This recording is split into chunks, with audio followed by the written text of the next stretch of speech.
Welcome to today's explainer. We are jumping right into Neale Walsch's massive capstone text, Home with God, in a Life That Never Ends. Now, this book wraps up an 11-year, 3,000-page cosmology. It's a lot, I know, but don't worry, we're going to distill the absolute mind-bending essentials of this entire cosmology in 8 minutes or less. So let me ask you, what really happens when we die?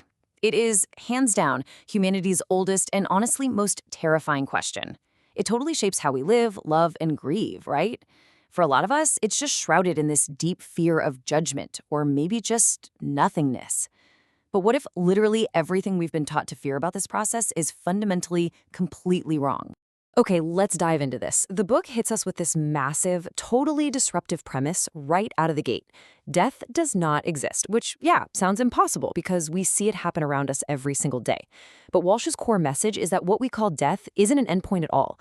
It's just a transition. It's life simply continuing in a much more expansive form. And honestly, once you really grasp that one concept, it completely shatters those old fears and changes how we experience our daily lives. Here's a quick roadmap so we know where we're headed. First, the grand illusion. Second, the cycle of life.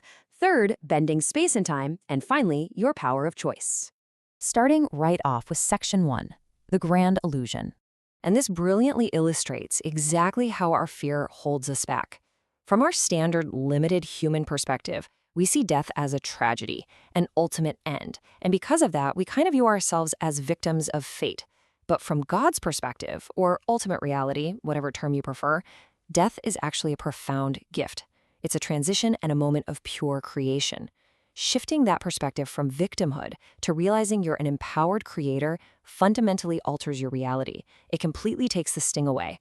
To really get why it's a gift, we need to talk about completion. The text tells us that we never actually left the ultimate source to begin with. We are literally always connected. Life here on Earth, it's simply the soul's journey to take the abstract knowing of who we are and turn it into the physical experiencing of it. We take on these physical bodies just so we can fully experience things like love, compassion, and joy. And when we finally hit that state where knowing and experiencing merge into absolute feeling, well, that is when we reach completion. Which brings us to a statement that's probably going to shift your entire paradigm. You are the cause of your own death. This is always true, no matter where or how you die. Just let that land for a second. The source material insists there are absolutely zero victims here. At a soul level, we actually choose exactly when to leave the physical body because that departure serves our highest spiritual agenda. We leave when our soul has completed what it came here to experience, no sooner, no later. Moving right along, Section 2, the cycle of life. Let's move to and see how this builds, because the book lays out this fascinating 100-word formula for all of life. Think of it as a step-by-step engine of evolution. It starts with hope, and that opens the door to belief. Belief then naturally leads to knowing. What you know, you inevitably create. That creation allows for experience, and experience leads straight to expression. And the whole thing culminates in becoming. This is literally the eternal engine of the soul. We're constantly cycling through these exact steps to become the grandest version of ourselves. To help us visualize this, Walsch uses this really cool metaphor called the apple orange. Imagine the universe is shaped like a giant apple or an orange. Now picture your soul as a tiny microbe moving through a tunnel right through the core of that shape. You journey along the outside, that's the physical realm, then you dive deep into the core of your being to merge with the divine and finally emerge on the other side back into the spiritual realm. It's just this continuous, beautiful loop of merging and emerging. So what actually happens when we make that transition through the core? Well, the text breaks down 3 rapid chronological stages of passing on. First, you instantly realize you are not your physical body. Second, and this is wild, you experience exactly what you expect to experience. So if you expect heaven, you get heaven. If you expect a terrifying judgment, you'll actually experience that right up until you realize you can choose differently. And then third, you finally merge completely with the essence, that ultimate reality, experiencing pure bliss and total understanding. All right, Section 3, bending space and time. The text drops a really brilliant, unique term to help ground this esoteric idea.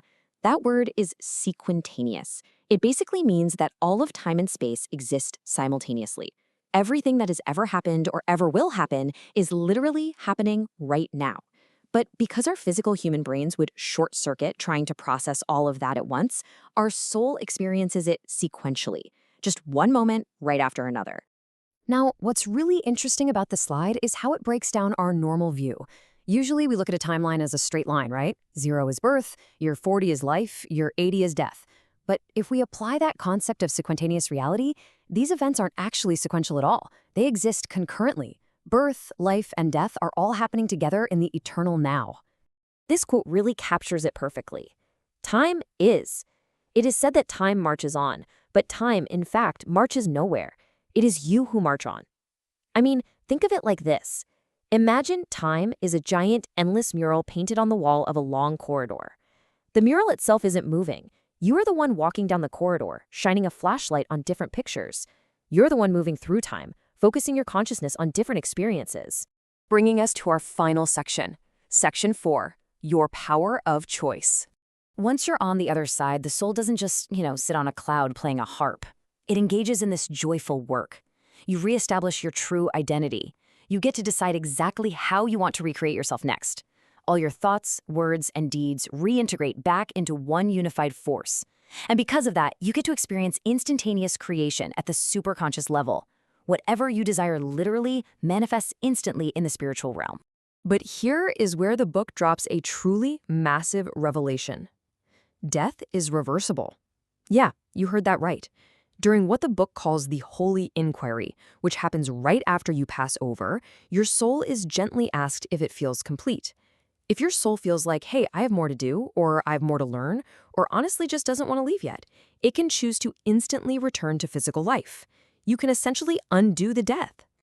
So the crucial point is really summed up in the 18th remembrance. Whether you're in the physical realm, dealing with the daily grind, or in the spiritual realm, deciding on your next cosmic adventure, you are in total control. Free choice is the act of pure creation. It is the signature of the divine within you, and it is your absolute power forever. You are never a victim. You are always, always the creator of your own experience. I want to leave you with this really provocative thought to ponder. If you truly internalize all of this, if you completely drop that fear of dying and realize you are an eternal creator moving through this magnificent universe, how will that change your life right now? If you no longer fear dying, how will you use the events of today to create the promise of tomorrow? Get out there, live fully, live joyfully, and live fearlessly, because you absolutely have the power. What a phenomenal, mind-bending journey through an incredibly deep text. If you enjoyed this, subscribe to In 8 Minutes and never miss what matters.